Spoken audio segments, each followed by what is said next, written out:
Well, for more on the global efforts to switch to renewable energy, I'm joined by Kari Fulton.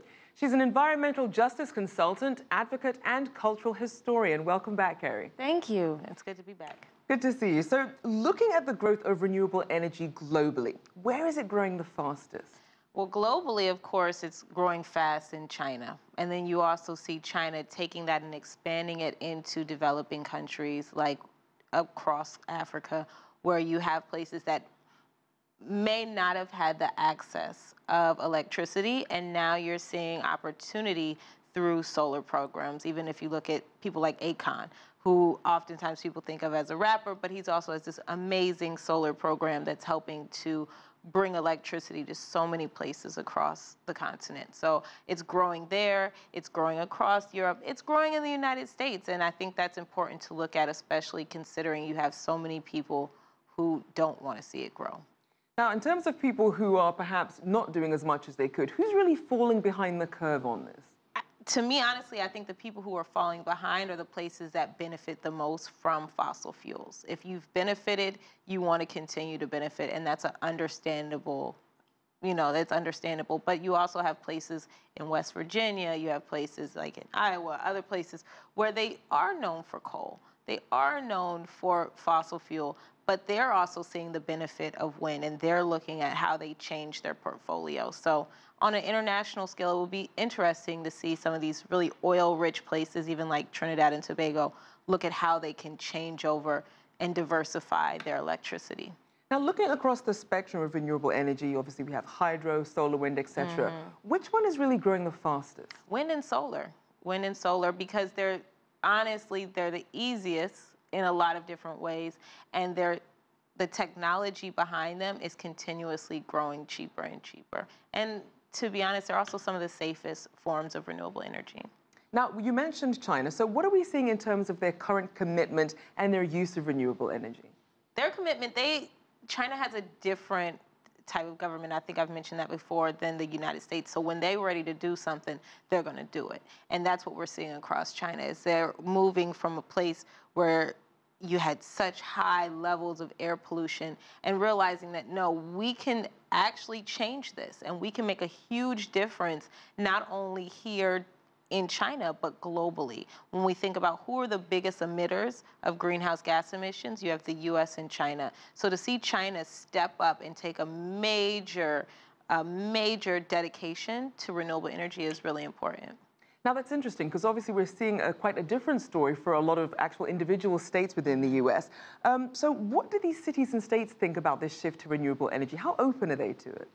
It's a state-by-state basis. So you have places like California, which are very progressive. You have cities like Las Vegas that are working towards 100% renewable energy for a city of lights like Las Vegas. But then you also have places down in the Gulf Coast, especially in areas that we call Cancer Alley, because you have so many different industries, you have so many different pollutants that are not necessarily moving in the same direction. So it's a state-by-state basis, but one thing I will say is that the federal government taking a stance that they do not want to be a part of the Paris Agreement put some fire under some of these more progressive states to say, hey, if you're not going to do it, we will, and we're going to do it faster. We certainly see that, and of course California has always had much higher standards, and they're committed to that.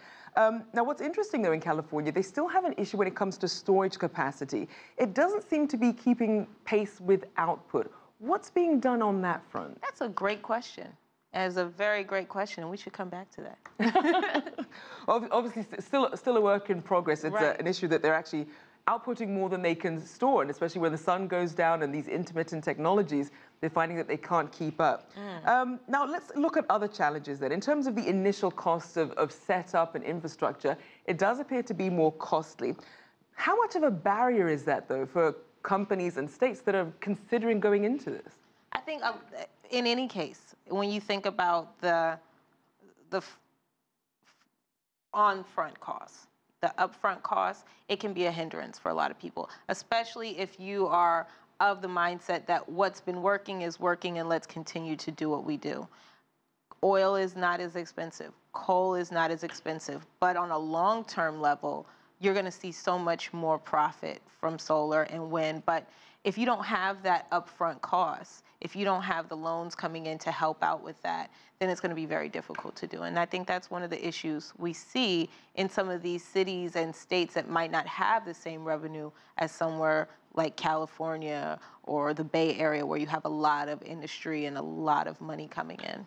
So with the federal government kind of going in one direction and some individual states going in another, how is that affecting the amount of money and the growth that we're seeing in this industry? I don't think it's affecting it as much as people would imagine it to. I think it's going to continue to grow. I think that certain states will probably benefit more because they'll see it and they'll know that it's growing, and that money will come directly to the states. And some states might not necessarily get that same funding. But if we had federal support for that, then we could spread out that. We could put more benefits to maybe a state like Mississippi that could really benefit from having those renewable energy sources and the jobs that come from renewable energy sources. And certainly we're seeing renewable energy really taking the forefront when it comes to jobs in the energy sector.